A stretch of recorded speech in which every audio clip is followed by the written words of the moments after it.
Honorable, good afternoon and thanks for joining us. Yeah, good afternoon, my brother, and good afternoon to your listeners. But I hope you're doing well. Hello? I hope you're doing well. By the grace of the Almighty. Were you in Parliament when the Honorable Minister of Communications appeared before you? Yes, I was. Impressed with the answers she provided? Not that much. Why? There were a lot of gaps. And that is why at the end of the debate, indeed, I was one of I started the debate after the minister's presentation, and especially for the minority side. And we thought there are many hanging issues. And so that is why at the end of the deliberations, we called on Mr. Speaker to endeavor to refer the matter to the appropriate select committee, that is on this matter, the committee on communications, for the committee to be able to delve deeper into the matter and get to the bottom of the matter, so that we can unearth this for Parliament to take the requisite level of action on a more informed basis. But unfortunately, Mr. Speaker declined to rule on that matter, to refer it to the committee and ask that it could rather come to a motion. But we will explore that. But there are many issues for which even in the minister's own presentation, I can tell you, really confirm that some of the things were really bad. I don't know whether we can go on. Yeah, you can. Yeah, you can. The minister herself admitted first and foremost that this common platform that was created is run against some serious, first and foremost, legal challenges. It's indicated clearly that yes, they had written to Suba that Suba Info Solutions that their contract, they no longer needed their services, but admitted also that the matter was currently pending in court. And so our first response, okay, let me just give the other scenarios. She also indicated that clearly, and that for me was a very significant statement, that even as we speak, on Asempa FM, no work has been done in terms of trying to hook onto the telecos by GVG. Kelni. As we speak, these are her statements, to hook onto them in order to collect the core data records upon which that determination can be made regarding what revenue the telcos are raising, on the basis of which will be a common matter on the common platform they are indicating. And I will return to that. That was a very profound statement. Yeah, but they've not hidden that. I mean, they've said that the contract was signed in December last year, but real work would begin from July this year. So they've really not hidden that, have they? My brother, that is exactly why we are saying that is a very significant statement, that while no work at all, no evidence of any work that has been done, GVG Kelni has been paid religiously for the past 4 or 5 months. Yes, because they've begun installing their systems, equipment, and all of that. About the beginning, the contract was not put for them to be paid on the basis of the beginning of installing. They have not. If you go to the biggest telco, that is MTN. Go there. There's nothing there. Nothing at MTN. Nothing at Vodafone. They are just beginning to attempt to do something in the smaller one, and even they have not installed yet. They are beginning to. Meanwhile, we started paying them in January, February, March, April, and I hear even they have been paid me $1.5 million a month. As we speak now, over $7.5 million, over 34 million Ghana cedis has already been paid for no work, practically no work done. Absolutely. This is a drain on the taxpayers' money. I mean, what have we paid for? Is there any work that is commensurate with the payment that has been made? And this is at the time the government is crying for revenue. The government is indicating that we must win ourselves of 8. Ghana beyond 8. You think you can be doing these kinds of things and be able to win Ghana from 8? When you are filtering money down the line for no work done. My brother, I just mentioned to you that the minister also indicated that there is a matter pending before court.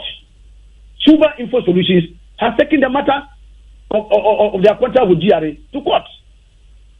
And so while this matter is pending in court, why will the ministry be in an indecent haste to go and conclude a contract with another company? Why? And I spoke on the floor and I indicated that I have a lot of respect for Madam Osoro-Usu as a lawyer. And so, being a lawyer of that repute and a minister, she ought to have known better that until the conclusion of that matter by the competent court of jurisdiction, you could not, Somoto, on your own, go and engage in that blatant disregard for the law. So what happens if Super Info Solutions wins the case in court? That means it will be adjudged as a reckless move by the ministry in which they have incurred unnecessarily judgment debt. And that is another fleecing of the money from the taxpayer. Look, we are talking about the absence of due diligence. She went to point out at the due diligence that was done some decades back. We are talking about 2018, when you are concluding a contract with a company. Many things must have happened from the time that the so-called due diligence was done over a decade ago to the fortunes of the company than now. So if you are touting that kind of due diligence decades ago and using it as justification that is sufficient that the credibility of the company has been established, it's wrong. So it's an outdated due diligence that is used to justify today's entry into contract with Kelni GVG. And so you see that we can say without any act of contradiction that there is no serious due diligence. There is also no value for money audit that has been done to determine the logistical, technical, financial, and other managerial capacities of the company to discharge the contract to the satisfaction of Ghanaians. It is not there. Indeed, there was even a letter from the Central Tender Board cautioning the ministry in entry into this contract, and that further steps should be taken to ensure that all these things were done to protect the taxpayers. My brother, there is a clause in the 30-day clause that immediately after the contract was consummated, monies should start being paid to GVG without reference to the fact that payment should only be conditioned upon satisfactory work done, certification that serious work has been done. This has not been done. They have further inserted a clause to the effect that if there is any small delay, even for a day, Ghana will be surcharged. The Ministry of Communications will be surcharged with a 5% of the sum for that delay. This is an unnecessary insertion of a clause that will whittle away resources. Honorable, have you had the opportunity to read the contract yourself into detail? Yes, I have. And for all the issues you've just raised, you say the Minister of Communications did not address them? Yes, that is why I say that the few that he attempted to address, they were not satisfactory. And I just mentioned some of them to you. That you indicate that the matter is in court. And in the same breath, you tell us that you have already taken action on it. I mean, are we not in a law and order society? Are we not governed? Is a conduct of government governed and regulated by the law? And so if you tell me that a matter is pending before court and you lost to patronize his bedroom, so you're telling us that even before the matter has been concluded, you have decided, irrespective of what the court wants to do, that this is what you want to do. Is that what pertains in our democratic FM? It is not allowed.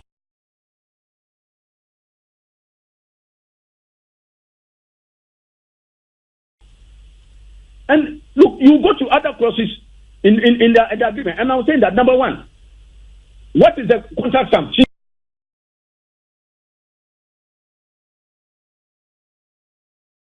He said it's 89. My brother, 89 for 5 years. But go and read the contract. It lays before, it brings the cart before the horse. It says that there will be automatic extension of the contract. And then goes down to the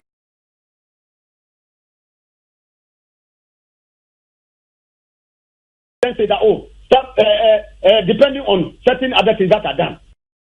Why will you make it then automatic? Why? Because we know that they would rather rely on the automatic expression and give them a fresh bill of health. Because we already know that even when the company has no work, monies have been paid to the company. So even extending the contract when even the company has performed shortly is one that will not surprise anybody. So it is there. You see, and we are asking further questions about the procurement on a sole or single source basis. This is a flagrant abuse. The procurement. Well, I asked the question if you've story since it broke. The procurement was never on a single source basis. That is not factual. Look, it is factual. It was restricted tendering. Hold on. It was. The minister even said that it's restricted. That is restricted. Absolutely tendering. That is not sole source tendering. But my brother, can you tell me the other companies? The fact that you don't know the other companies doesn't mean it was a sole source contract. To create the impression that you are right. They have only used that euphemism to hide the fact that we are challenging them that which were the other companies. Unless you can also show.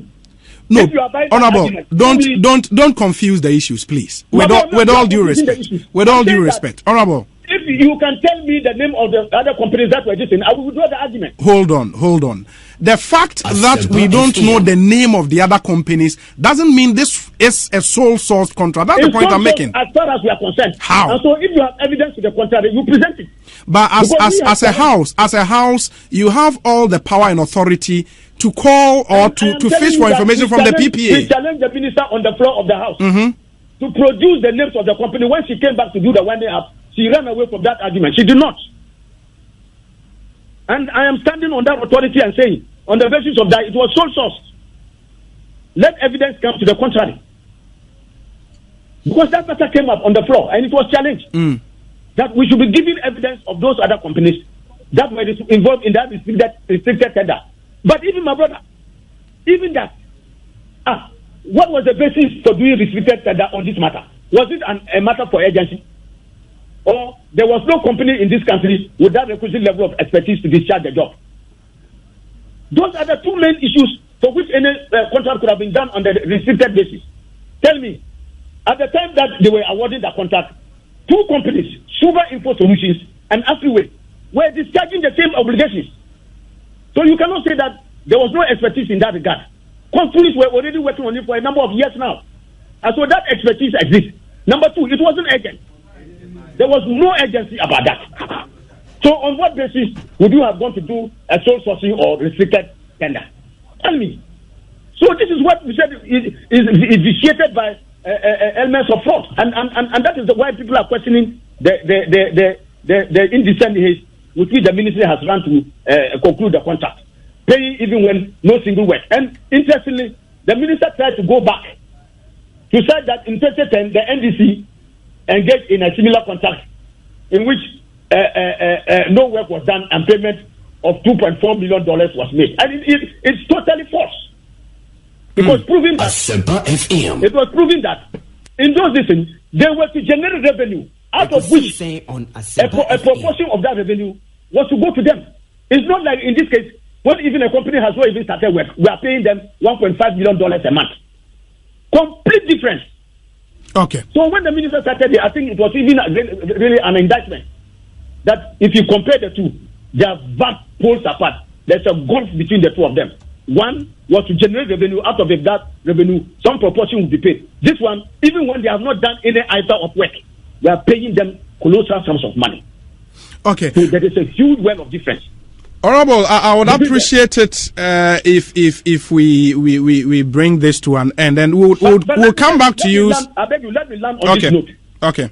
You see, part of the argument the minister also made was that, look, about $15 million will be invested by GVG in technology over the 10-year period. So, my brother, if this is the reason why we are going to pay, and at the end of the day, we are paying 1.8 million, 1.5 million a month.